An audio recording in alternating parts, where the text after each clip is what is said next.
ओम श्री परमात्मने नमः। श्रीमद्भगवद्गीता अथ प्रथमोऽध्यायः।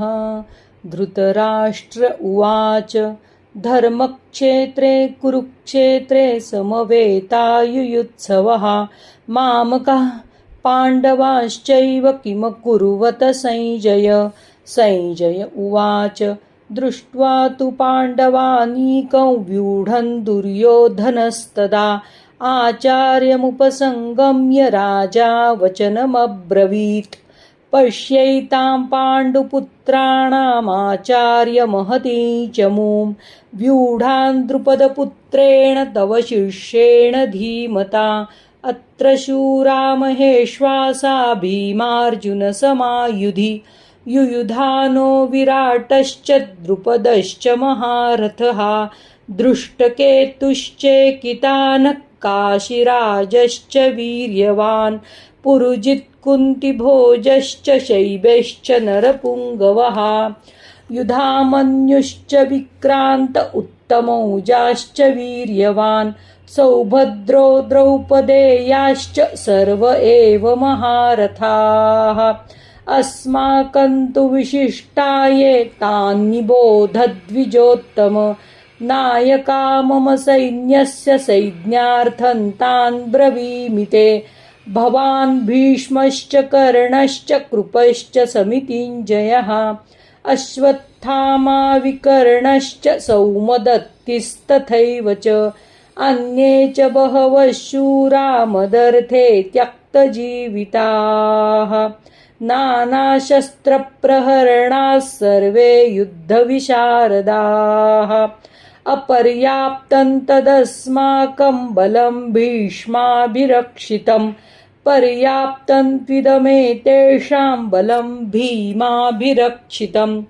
अयनेषु च सर्वेषु यथा भागमवस्थिताः भीष्ममेवाभिरक्षन्तु भवन्तः सर्व एव हि।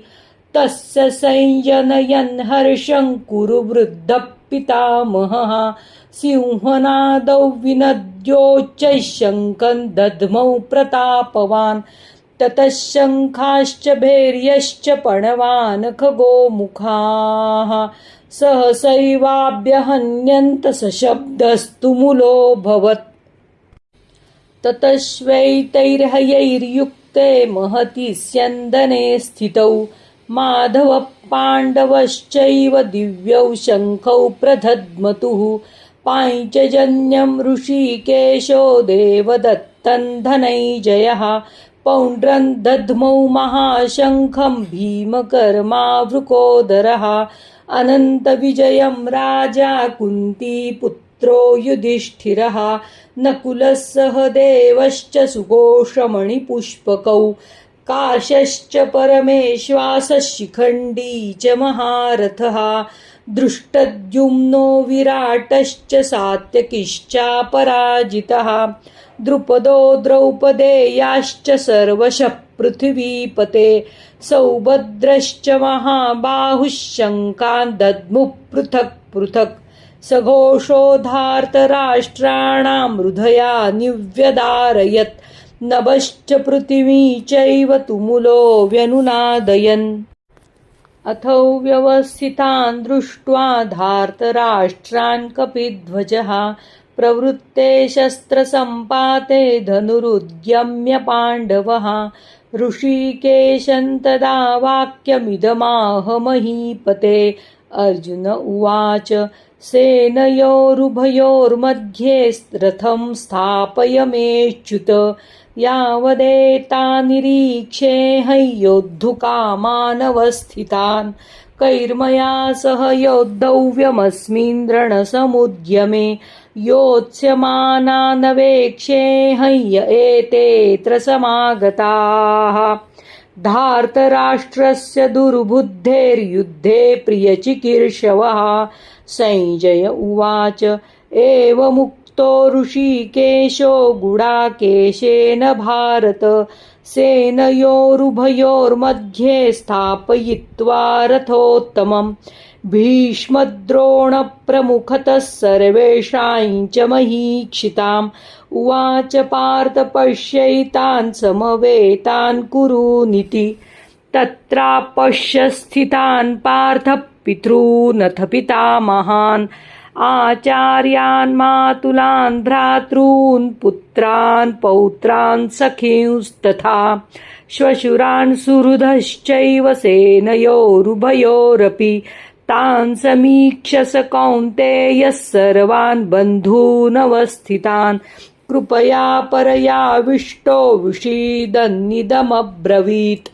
अर्जुन उवाच दृष्ट्वेमं स्वजनं कृष्ण युयुत्सुं समुपस्थितं सीदन्ति मम गात्राणि मुखैः च परिशुष्यति वेपतुश्च शरीरे मे रोमहर्षश्च जायते गाण्डीवं स्रंसते हस्तात् परिधीयते न च शक्नोम्यवस्थातुं भ्रमतीव च मे मनः निमित्तानि च पश्यामि विपरीतानि केशव न च श्रेयोनुपश्यामि हत्वा स्वजनमाहवे न काङ्क्षे विजयं कृष्ण न च राज्यं सुखानि च किन्नो राज्येन गोविन्द किं भोगैर्जीवितेन वा येषामर्थे काङ्क्षितन्नो राज्यं भोगाः सुखानि च तैमेव स्थिता युद्धे प्राणां त्यक्त्वा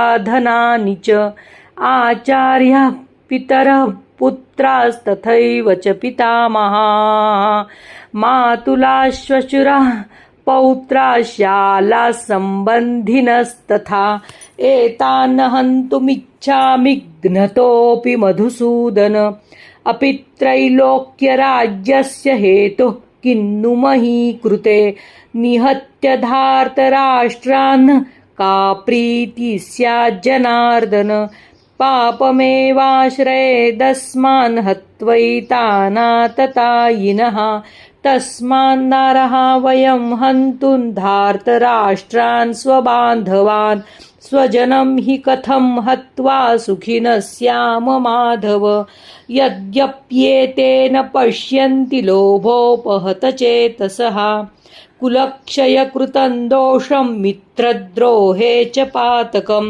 कथन्न ज्ञेयमस्माभिः पापादस्मान्निवर्तितुं कुलक्षयकृतं दोषं प्रपश्यद्भिर्जनार्दन कुलक्षये प्रणश्यन्ति कुलधर्माः सनातनाः धर्मे नष्टे कुलं कृत्स्नमधर्मोऽभिभवत्युत अधर्माभिभवात् कृष्ण प्रदुष्यन्ति कुलस्त्रियः स्त्रीषु दुष्टासु वार्ष्णेय जायते वर्णसङ्करः सङ्करो नरकायैव कुलघ्नानां कुलस्य च पतन्ति पितरो ह्येषा लुप्तपिण्डोदकक्रियाः दोषैरेतैः कुलघ्नानां वर्णसङ्करकारकैः उत्साद्यन्ते जातिधर्मः कुलधर्माश्च शाश्वताः उत्सन्नकुलधर्माणां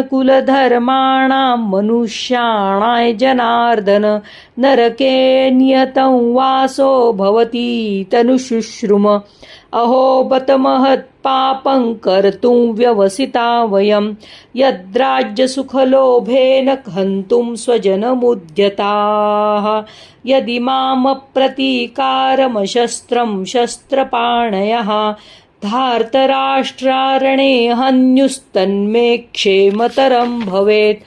संजय उवाच एवमुक्त्वार्जुनः सङ्ख्ये रथोपस्थ उपाविशत् विसृज्य सशरैः चापं शोकसंविघ्नमानसः। ॐ तत्सदिति श्रीमद्भगवद्गीतासु उपनिषत्सु ब्रह्मविद्यायां योगशास्त्रे श्रीकृष्णार्जुनसंवादे अर्जुनविषादयोगो नाम प्रथमोऽध्यायः।